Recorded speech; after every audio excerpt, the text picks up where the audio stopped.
Salut et bienvenue à Passionnez-moi. Je suis votre animatrice Céline Boulris.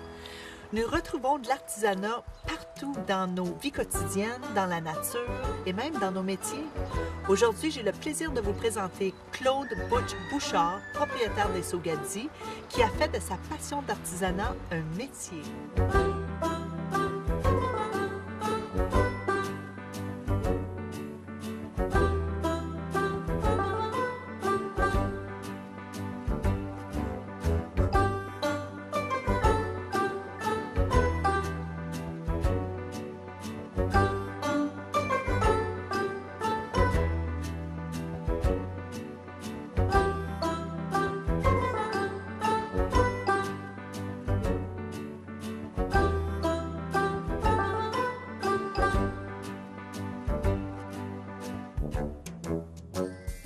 Salut Claude, ça va bien? Bonjour, ça va bien, bienvenue chez nous.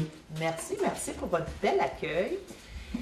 Parlez-nous un peu de votre artisanat, de votre passion de cet artisanat de bois que vous avez. Bon, on ne peut pas dire parle-nous un peu parce que je vais t'en parler beaucoup. OK, c'est bon? Ben écoute, en fait, toutes les fois on en parle, on a peut-être une tangente différente de savoir c'est quoi l'origine de tout ça. Mais les choses très tangibles là, que moi je ressens aujourd'hui, à savoir d'où ça vient. Je pense que je peux remonter aussi loin que quand j'allais à l'école. D'abord, je n'aimais pas tellement l'école. Et au retour de l'école, avec mes voisins, à tous les soirs, on s'en allait toujours dans la forêt. On avait des sentiers, on avait une place, et on ramassait Michel, on ramassait Ghislain, Donna et Daniel, et Paul, et à tous les jours, on s'en allait dans la forêt. On était attirés. Et c'est drôle, je le fais encore aujourd'hui. À un moment donné, je dis à François, je dis, excuse-moi, il faut que j'aille dans le bois. Et là, je m'en vais en arrière, puis je m'en vais passer une demi-heure, trois quarts d'heure, une heure. Donc, c'est dans mon sang. C'est dans mon sang à premier abord. Je suis né comme ça. Même à Moonbeam, dans le nord de l'Ontario, d'où je suis né, on vient de Moonbeam, qui est à peu près à 9h30 de route, et un petit village, et on est à 5000, c'est à peu près 8 km, dans le fond des bois. Donc, c'est là d'où je viens aussi. La proximité du bois, pour moi, est primordiale. Qu'est-ce que vous faisiez dans le bois avec vos amis? On appelait ça la chasse. On avait des arcs et des flèches. On n'avait pas de fusil. Et on avait des slingshots, des tire-roches. Là. Et on allait à la chasse, mais c'était beaucoup plus pour aller prendre une randonnée. Parce que je détestais l'école. Je ne peux pas renier ça. Et la liberté de simplement aller dans nos sentiers. Bon, l'hiver, on tendait des collets à lièvre. L'été, le printemps et l'automne, on tendait aussi des pièges pour attraper la martre ou le bison. Et puis, c'était un sentiment de liberté. Et puis, quand on trouvait des traces de perdrix, on chassait la perdrix. Et c'était beaucoup plus le zen puis la liberté, ce que je ressens encore aujourd'hui. C'est pour ça que je te dis que ce sentiment-là, il est inné. C'est dans mon être. Parce qu'on ressent beaucoup une paix quand on vient ici. On dirait qu'on rentre, oui, à la senteur du bois, etc., mais on dirait qu'il y a une paix. On est bien ici, on veut rester ici. Ça, je te répondrais ceci. Si chacun d'entre nous, d'entre vous, vous donneriez la chance, comme moi je me donne la chance, d'exploiter, c'est-à-dire regarder premièrement dans mon être, à savoir qu'est-ce que j'aime vraiment. Et arrêter de regarder les multimédias pour savoir qu'est-ce qui se passe chez le voisin, dans la ville voisine ou encore dans le pays voisin, pour nous empêcher de vivre notre passion. Et c'est comme si les gens avaient peur à un moment donné de vivre leurs vraies choses parce que c'est toujours plus beau ailleurs. Mais les vraies choses, des fois, c'est dans la plus belle simplicité. Je vais te raconter une petite anecdote. Je plantais des arbres dans le nord de l'Ontario. J'ai planté pendant 8 ans. Et puis, à un moment donné, il y avait un contremaître qui était une Première Nation, et puis il était bien gentil, il s'appelait Fred. Et puis, moi, en plantant les arbres, à un moment donné, j'avais trouvé une mini-fleur, la plus petite fleur que j'ai jamais pu. Elle était complète, elle était au coin de même, elle était blanche, et elle avait ses 2 feuilles, et elle avait fleuri. Donc, je suis là en pleine forêt, comme à peu près à 40 000 dans le fond des bois, couché à plat ventre avec mon sac plein d'arbres à être plantés, et j'examine cette petite fleur-là. Je suis émerveillé. Mon contremaître arrive par derrière moi, je l'entends pas venir, me donne un coup de pied, et dit « Bouchard, qu'est-ce que tu fais là? » J'ai dit « Fred, viens voir. » Donc, Fred, on l'appelait Fred l'Indien, s'accroupit à côté de moi. On a passé 15 minutes à s'émerveiller parce qu'on n'avait pas d'intermédiaire. S'émerveiller à cette petite fleur-là, se questionner sur tout et sur rien. Donc, qu'est-ce qu'on avait fait? On s'est donné la proximité. C'est dans le plus simple des habits que je te le décris, mais si tous les gens se donnaient la chance de regarder et arrêter d'avoir peur de qu'est-ce que les autres pensent, toujours de qu'est-ce que les autres pensent, mais savoir toi qu'est-ce que non pas tu penses, mais qu'est-ce que tu ressens, tout le monde se créerait un environnement. T'es pas la seule, hein? Le monde arrive ici puis ils disent, Butch, comment ça fait qu'on est, comment ça fait qu'on est bien? C'est pas parce que c'est beau chez nous, comme c'est un petit bungalow, un garage avec des poules. Tu sais, mais le monde arrive ici et dit, comment ça fait qu'on est bien? Ben, écoute, tout le monde, on peut faire ces environnements-là. Quand on a une propriété qu'on paye 5, 6, 700 000 on travaille l'année longue pour avoir quelques semaines de vacances, au lieu de rester à la maison et profiter de cet environnement-là, dans ces moments-là stratégiques. Tout le monde, qu'est-ce qu'ils font? Ils s'en vont ailleurs. Fait que les gens ne se donnent pas la chance d'avoir accès à leur passion, à leurs émotions et dans la simplicité de ces choses-là. Je me demande aussi si c'est pas l'environnement, mais notre société, que les passions, c'est plus un travail, c'est plus un boulot, c'est quelque chose que tu fais quand on se retire. Puis, à part de ça, avant ça, pense pas travail. Écoute, je ne veux pas le critiquer, mais je pourrais quand même le critiquer aussi, c'est le système d'éducation. Notre système d'éducation fait en sorte qu'à partir du moment qu'on a 4-5 ans, on doit rentrer dans des créneaux. On doit, à la fin de l'année, on est dans des boîtes. Et qu'est-ce qu'on fait dans le monde de l'éducation? Et c'est pour ça que je ne fonctionnais pas à l'école non plus. Qu'est-ce qu'on fait dans le monde de l'éducation? On empêche quelqu'un d'être créateur. Parce qu'on a tout créé, on est des passeurs d'informations, et on doit entrer et adhérer à ça. Moi, à l'école, ça ne marcherait pas. Et je comprends aujourd'hui, je suis un créateur, je suis un inventeur, je suis un bretteux, hein? Je suis un gosseux, comme ma mère disait quand j'étais jeune, et je n'adhère pas à ça. Parce que le monde d'éducation fait en sorte que les enfants sont brimés dans leur possibilité de se questionner, à savoir qui ils sont, parce que le monde d'éducation, il dit non, la réponse, c'est ça. Non, tu dois adhérer dans ces paramètres-là pour réussir dans la vie. Mais je pense à l'école aussi, on a déjà déterminé quelle sorte de métier va faire que vous allez avoir une belle vie. On détermine comme ça. Alors, médecin, avocat, etc., travailleur de bois, plombier, c'est toutes des choses que, des fois, je pense que la société est plus poussée à essayer d'aller chercher une plus haute éducation pour faire des métiers plus... nobles? Je ne sais pas si c'est noble, mais plus académique, parce qu'on pense que la société a besoin de ça, mais vraiment, on a besoin de se retrouver, on a besoin d'utiliser nos mains, de faire des choses, parce que, comme nous, dans notre temps, on n'avait pas d'ordinateur, on n'avait pas de téléphone portatif, etc. On allait dehors, on jouait avec des bâtons, dans la forêt, des choses comme ça. Aujourd'hui, les jeunes, est-ce qu'ils savent vraiment c'est quoi de l'herbe? Ils peuvent le Google. Ah oui, mais tu vas te poser une belle question, tu sais, ou faites toute une belle affaire, c'est pour avoir une belle vie. Mais c'est quoi une belle vie par rapport à la société actuelle? On regarde les nouveaux développements avec toutes les maisons de 500 et 700 000 $ que les gens vont travailler 40 ans à 2 par an pour payer ça, en se privant justement d'avoir une belle vie, en rêvant éventuellement d'avoir une belle vie après que le temps d'avoir une belle vie est passé. Donc, la belle vie, là... Ben, c'est maintenant et c'est à tous les jours. Puis c'est pas... Écoute, je respecte, j'ai travaillé beaucoup dans les écoles, et puis j'ai été animateur culturel dans les écoles, et c'est peut-être pour ça aussi que j'avais ma place en étant complémentaire. Mais non, le monde d'éducation n'est pas un endroit où est-ce qu'on va permettre aux gens d'avoir effectivement une belle vie. Tiens, il y a deux termes, gagner sa vie et... non, comment ça va donc?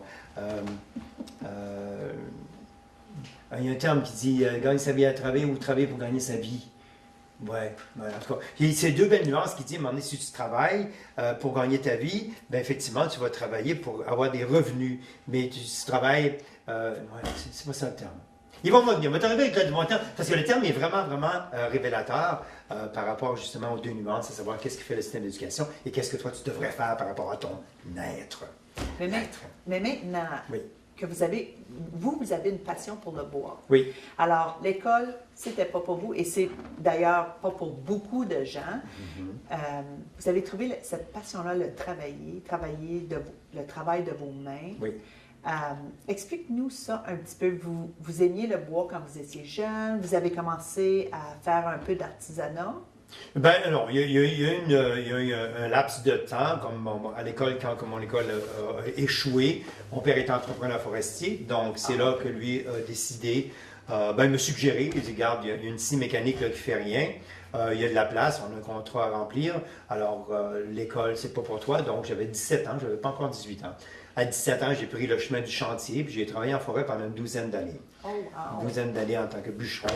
En fait, j'ai fait 8 années et c'est le dernier. C'était dit à ces années-là que c'était le métier le plus dur au monde. C'était de bûcheron, mais on parle de pitounes de 4 pieds, là.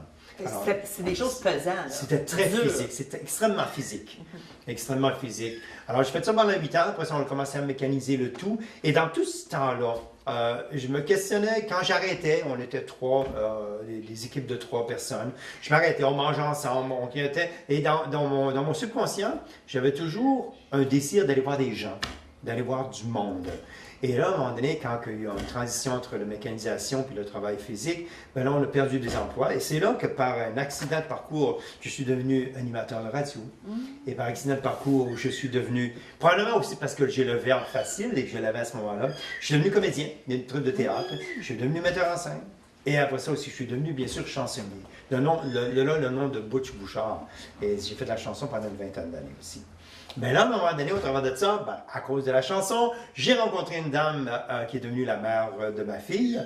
On s'est mariés, on a eu notre enfant. Et puis après ça, séparation oblige, le contexte oblige aussi. Geneviève, ma fille, venait ici passer une fin de semaine avec papa. Et quand elle était en âge, j'ai commencé à lui raconter des histoires quand j'étais petit. J'ai commencé à raconter l'histoire, à un moment donné, je suis venu vide. Et puis après ça, Geneviève à me demander, papa, raconte-moi des histoires quand tu étais petit. Fait que là, j'ai recommencé à revivre ma vie. Alors, j'ai commencé à avoir toutes sortes de souvenirs. Et certains souvenirs qui me sont revenus, entre autres, c'était que quand j'allais avec mon oncle Jean-Pierre, mon oncle Gérard, ramasser des œufs en dessous des poules. Et c'est ça devenu une passion, simplement dans la façon dont je le rendais avec ma fille. À un moment donné, Geneviève, elle a dit, ben écoute, moi aussi, j'aimerais savoir des poules. Donc, le volarium, c'est l'idée à Geneviève. Au travers de tout ça, effectivement, j'ai une chaudière en plastique pour apporter la moulée aux poules. Geneviève bien passé la fin de semaine avec papa. Quelques fins de semaine plus tard, j'ai mon seau en plastique, j'ai tout aménagé en arrière ici avec le vieux bois de grange, puis tout ça, puis j'ai une chaudière en plastique. Fait que Geneviève, regarde, c'est papa, ta chaudière, ça ne matche pas. Alors, t'es pas capable de faire une chaudière genre vieux style, comme dans l'ancien temps. Mais par ce temps-là, est-ce que vous faisiez déjà des seaux, des choses comme Absolument ça? pas. Ah, okay. Absolument pas. C'est comme ça. Alors, tu as une petite fille de 12 ans qui dit, papa, es-tu capable? Papa, il faut que je sois capable. Papa est capable de faire tout. C'est comme ça pour tous les papas. Il a fallu qu'il fasse tout, là. Okay. Et c'est comme ça que le premier saut a commencé. En fait, le premier saut que j'ai juste là en arrière, là, on le montrera tout à l'heure. Et je l'ai fait comme ça pour ma fille, puis pour soigner mes oiseaux avec un saut genre vieux style. Ben, le voisin en face est arrivé. Et puis il m'a demandé où est-ce que j'avais acheté ça. Mais il trouvait ça vraiment super beau. J'ai dit, je ne l'ai pas acheté nulle part. J'ai fabriqué. Il dit, quoi, tu as fabriqué ça? Ben oui. Il dit, tu peux m'en faire un? Fait un le voisin. Après ça, mon ami Joe Nillen, Feu Joe, qui est décédé il y a quelques années, est venu me voir. Puis il dit, c'est ça, c'est fait ça. J'en veux une chaise de même. C'est bien cool, ça. Fait que Joe voulait que j'en fasse une pour lui. Et c'est lui qui me dit, sais-tu, Claude, il y a un marché pour ça. Et c'est comme ça que j'ai commencé. C'est comme ça que ça a commencé. Je me suis mis à exploiter ça. Et c'est pas évident non plus de commencer à aller dans les marchés au parc Lansdowne, au centre-ville d'Ottawa. Ils avaient comme ça avec quelque chose qui vient. Et c'est quand même, ça a été rapide, là. Et aller présenter les produits au jury, puis, tu sais, j'avais pas ça comme un idéal, mais c'est comme un peu un cadeau qui m'a été donné, qui m'a été offert. Et puis, pour ça que j'ai pu exploiter, puis aller présenter aux gens. Et les gens ont commencé à reconnaître le talent. Et surtout la précision. La précision que j'avais dans mon travail. Et ça, cette précision-là, je l'ai depuis longtemps, par contre. Quand je travaillais dans la construction pour la maison, je travaillais avec mon cousin, et puis quand il me donnait une mesure, et je prenais mon crayon, et je coupais, j'étais comme vraiment comme au 32e de pouce. Et c'était trop serré, puis ça mettait mon cousin en beau poil vert, parce qu'on était toujours trop serré. Ça fait que... Et là, maintenant, je peux l'exploiter. Ma précision, maintenant, là, je peux m'amuser avec ma précision et l'exploiter. Alors, tu vois, c'est comme ça. Alors, parle-nous de vos produits. Vous avez Ça, c'est quoi? Ça, c'est un seau avec une poignée. C'est une louche. C'est un des produits qui est complémentaire au seau qu'il y a là, des seaux sauna. Bien sûr, un autre défi que les gens, bon, c'est sûr les gens qui se sont mis à me lancer toutes sortes de défis. Savoir si j'étais capable de faire un seau pour les saunas qui contenait de l'eau. Donc, j'ai fabriqué ces seaux-là ici. Effectivement, ils sont faits sur une ancienne approche. Ils ne sont pas collés, les autres. Ils sont plus faciles à faire. Et puis, on les immerse dans l'eau comme de bons vieux temps, comme on fait avec les bateaux, comme les barils, même les vieux seaux. Et puis, on peut s'en servir pour les saunas. Je les propose aussi pour, comme glacière aussi, pour garder la bière froide l'été. Ça, Très c'est bon. Très bon vendeur. Très bon Alors, vendeur. ça, c'est pour mettre de l'eau sur. Ça aussi, c'est sur bon. les pierres. Bon, on a un sauna, bon, on a de l'eau là-dedans. Et bien sûr, maintenant, on peut épuiser l'eau là-dedans et le mettre sur les pierres et on peut le déposer. Et il va se retourner, puis mettre un peu d'eau trop et le déposer. Tandis qu'une louche, on ne peut pas faire ça, il faut toujours la remettre dans le seau. Oui, puis c'est génial la poignée pour le seau parce que c'est plus gros, Oui. puis il reste toujours debout. Ben, c'est ça, il y a bien. toutes sortes d'avantages. Et encore là, c'est un design qui. Ça n'existe pas, ça, là, ce design-là. Alors, c'est un petit chalier, ben non, une grosse louche. C'est entre les deux. Mais si tu vas sur Internet, tu tapes louche, ou bien ladle en anglais, il n'y a rien qui ressemble à ça. Et puis, vous avez dit que le bois n'est pas collé. Pour cela, non. Alors, comment est-ce qu'ils restent ensemble? Alors, avec le cerceau, comme dans le bon vieux temps. Ah, OK. Alors, en Puis fait- l'eau passe pas au travers? Au début, oui, mais on va l'immerser dans l'eau et le bois va boire l'eau et va gonfler. Et comme on faisait avec les barils, bien, ça s'étanchéifie. Alors, une fois qu'il est vide, est-ce que le bois redevient encore petit et l'eau va repasser encore Si dedans? tu le laisses sécher pendant 3, 4, 5 jours, dépendant aussi de l'humidité ambiante Ah, et dépendant aussi où est-ce que tu le gardes. Si tu le gardes dans un sauna, où est-ce que c'est très, très humide, à partir du moment où est-ce que tu vas le faire enfler une première fois, il va toujours rester étanche. Est-ce que c'est un bois spécial que vous Du utilisez pour cèdre. faire ces... Donc, on parle de sauna, on parle de cèdre. OK. Un bois qui se marie très bien. Et c'est quand même l'ouvrage parce que tu vois, il y a une petite coche qui est faite pour que le cerceau entre dedans. Parce que si ça enfle et ça désenfle, effectivement, le cerceau risque de tomber si on ne fait pas cette coche-là. Puis il faut que ce soit tout pareil pour tous les morceaux. En fait, Vous avez l'œil. ben, j'ai la passion du travail bien fait. Quand que, tu as vu aussi en dessous de chacune de mes pièces, il y a ma signature. Donc, quand on parle d'une signature, à poser sa signature, à quelque part, c'est la fierté, c'est l'honneur qui est derrière tout ça. Donc, et la réputation. Donc, pour moi, c'est très important de faire de quoi, dans la mesure du possible, le mieux que je peux le faire. Vous faites aussi d'autres choses, des sortes de seaux pour les parapluies. Exactement. les- Exactement, des porte-parapluies. C'est étrange comment est-ce qu'on peut en arriver à faire des différents produits comme ça. Tu vois, le porte-parapluie, j'avais un contenant en porcelaine dans lequel je mettais mes grosses plumes de pain pour amener dans les marchés, mais je vendais des plumes de pain un peu. Mais là, il y a eu un coup de vent et le pot de porcelaine a tombé, il a cassé. Donc, je me suis dit, bon, mais qu'est-ce que je fais avec ça? J'ai plus rien comment marcher. Ben, j'ai dit, m'en faire un contenant. Donc, j'ai fabriqué un genre de gros contenant qui était beaucoup plus gros que les porte-parapluies comme ça pour mettre mes plumes dedans.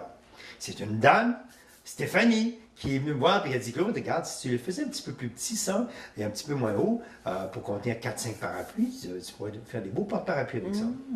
Et c'est Stéphanie qui m'a donné l'idée. Donc, je suis revenu en atelier avec mon crayon, commencé à faire des petits calculs, et puis après ça, on arrivait à trouver comment faire, là.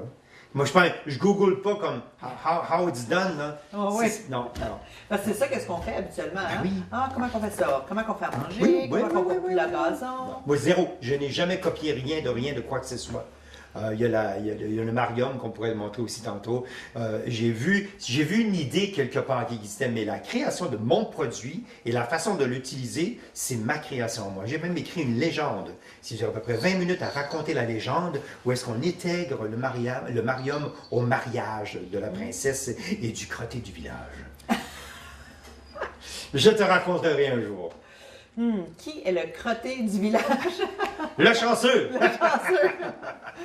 OK. C'est chanceux. Aussi, vous m'avez mentionné, vous m'avez montré la dernière fois que je suis venue ici, des belles ustensiles pour la salade. Oui. Et ça, c'est un ustensile spécial pour cette année. Parle-nous un peu de ça. Ça, c'est... bien sûr, je fais le marché bail à Ottawa et avec mes produits qui sont quand même assez gros pour tout le monde qui vient outre-mer et d'autres pays, qui doit prendre l'avion, le train.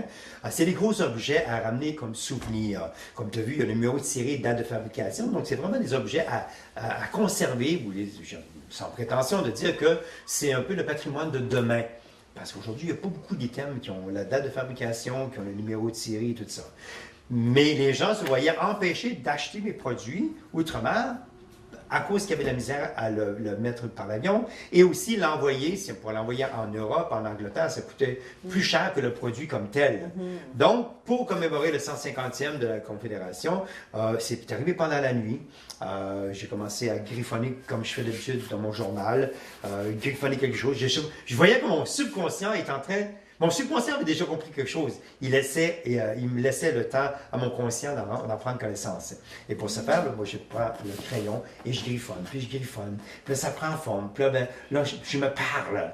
Je me parle. Et puis ça, je m'écoute. Puis j'essaie, puis ça marche pas. Et je change. Puis j'ai fait la forme d'une cuillère en bois, puis j'avais pensé à des ustensiles, ça s'apporte bien.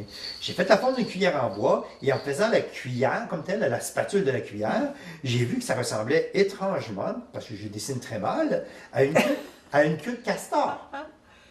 Et là, j'ai fait ding dans mon cerveau, j'ai dit, mais le castor, c'est l'emblème du Canada. Fait que j'ai dit, ben, on va faire une cuillère en bois comme ça, et ça va devenir la queue de castor. C'est facile, ça ressemble déjà à une queue de castor. Alors ça, c'est les fourchettes et cuillères pour la salade.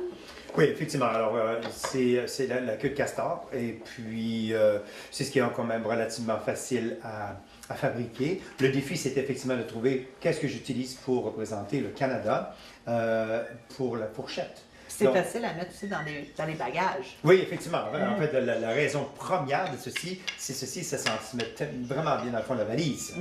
Mais le défi, c'était effectivement de faire la fourchette. Moi, je n'avais pas pensé aux dents du castor du tout. J'avais pensé plus à la feuille d'érable. Donc, j'ai commencé à déformer la feuille d'érable. Ça n'allait pas du tout, là. Ça ne ressemblait plus à une feuille d'érable. Et c'est là que j'ai retourné au castor. J'ai mis la queue du castor en arrière. J'ai dit, bon, qu'est-ce qu'il y a d'autre dans le castor avec lequel je pourrais faire les fourchettes? Eh bien, effectivement, c'est les dents. Alors, tu peux voir m'emmener les dents. Et ça, c'est beaucoup de travail à faire. Ça, c'est comme... Ça peut me prendre... Je n'ai jamais vraiment calculé, mais certainement 3 heures pour faire 3 heures à 3 heures et demie faire un ensemble. Parce qu'il y a beaucoup de détails. Beaucoup de détails. Et on ne peut pas trop aller à côté du détail. Si on ne fait pas la gencive ici, si on ne découpe pas ça, eh bien, ça n'a pas vraiment l'air à des dents. Et plus qu'on fait du détail, bien, plus que l'objet est encore unique et puis plus qu'il est... Mais ça prend aussi beaucoup plus de temps. Oui. Plus de détails qu'il y a, plus de temps. Et quand je brûle aussi pour la queue, mais bien sûr, il n'y a pas une brûlure qui est identique. Alors, ça aussi, c'est quelque chose que je fais. Je mets dans mon poêle à bois et je sors ça, puis je brûle d'un côté, puis je tricote l'autre bord pour faire comme ça. Fait que ça donne ceci. Donc, j'ai fait imprimer aussi 150 Canada. Alors, c'est 150 du Canada, et puis c'est 150th for Canada. Fait que j'ai décidé de le mettre comme ça. Alors, tous les ensembles sont uniques. Il n'y en a pas une vraiment de pareille, elles sont toutes faites à la main, toutes individuelles. Absolument. Même de la forme ici, l'espace entre les dents, c'est pas pareil. Donc oui. C'est pour ça que c'est difficile de vendre ce produit-là. Et on a toute une éducation à faire, c'est pas juste moi, mais tous les artisans qui fabriquent vraiment des pièces authentiques et originales. On a toute une responsabilité de redorer l'image de tout ça avec toute la facilité qu'on a pour aller chercher des cuillères en bois fabriquées en série avec une machine. Tu mets le morceau de bois, puis 2 secondes après, ça sort, c'est une cuillère. Il faut de redorer l'image de l'artisanat dans tout ça, puis la vraie valeur de l'artisanat dans tout ça. On s'est éloigné beaucoup de ça par la production massive, et encore plus, on n'est pas sorti du bois là, avec l'ordinateur, puis avec tout ce qu'on peut faire maintenant.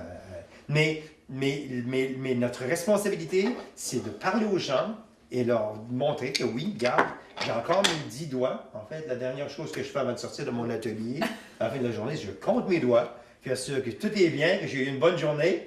Si j'ai tous mes doigts, j'ai eu une bonne journée. Et puis de remettre ça en valeur. Et les gens comprennent bien. Les gens sont très, très, très, très, très bons. En fait, c'est pour ça que mes produits, quand je les mets en vente, je ne mets pas de prix. Je ne mets pas de prix pour que les gens prennent le temps de regarder. La première chose qu'ils font, c'est regarder en dessous pour un prix. Là, quand ils voient qu'il y a un numéro de série, puis la date de fabrication, puis c'est brûlé et c'est authentifié, ben là, ils me posent une question. C'est vous qui faites ça? Oui. Bien fait? Oui. Ça prend du temps? Ouais. Oui, écoute, précision? Oui. Alors, toutes les choses qu'ils disent d'eux-mêmes vont évaluer le prix.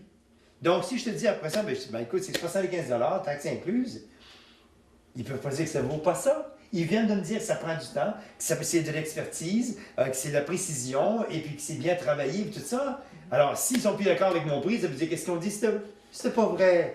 Oh! Excuse-moi, c'était pas vrai, monsieur, qu'est-ce que j'ai dit tantôt. Alors, c'est mon approche, non? Et le monde sont très, très, très, très bons. Une personne sur 1000 va peut-être faire un petit commentaire déplacé. Et d'habitude, c'est un monsieur à cravate qui a probablement un salaire de 500 000 $ par année. OK. C'est les plus déplaisants. Mais je vous remercie beaucoup, Claude. Oui. Après la pause, nous allons voir Claude à l'œuvre.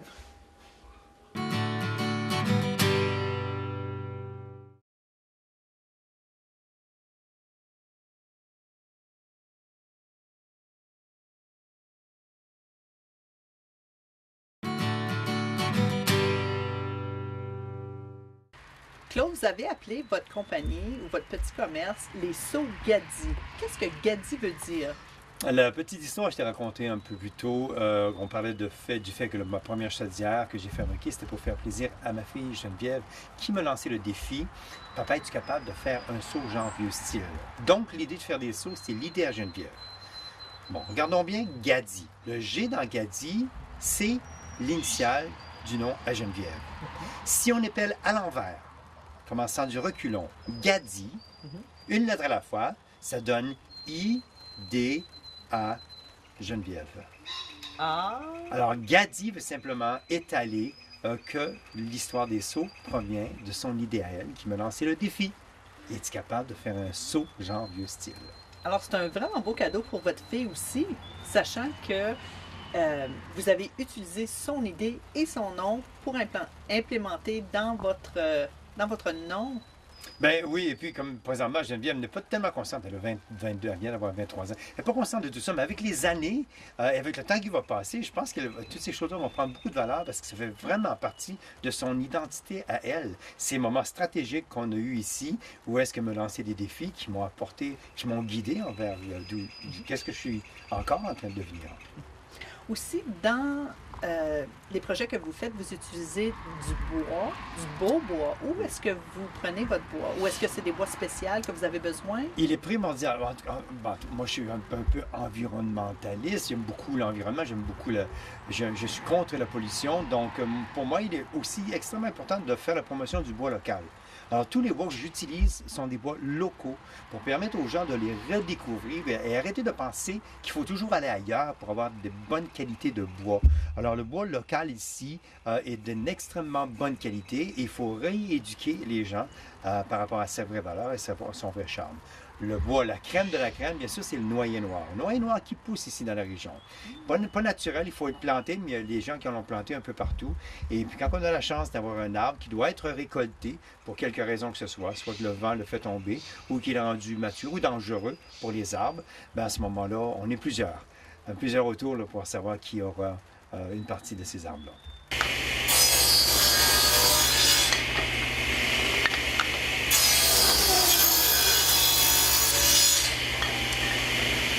Remarquez les trous dont on parlait tout à l'heure, effectivement, quand j'ai eu cet presque accident, c'est en ramenant le morceau de bois, avant qu'il y ait des trous, je le tenais comme ça, et il a accroché sur le bord un peu ici, et je l'ai échappé, ce qui a fait en sorte qu'il est tombé sur la scie qui roulait comme ça, et il est venu me frapper comme ça ici.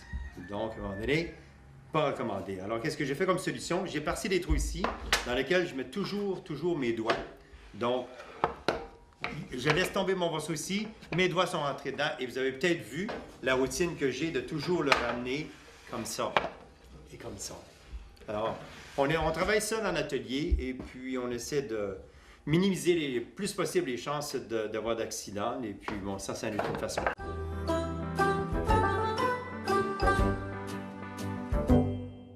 Comme vous avez constaté, vous pouvez certainement vivre de vos passions. Je suis Céline Boulris et on se revoit bientôt pour une autre émission de Passion et moi.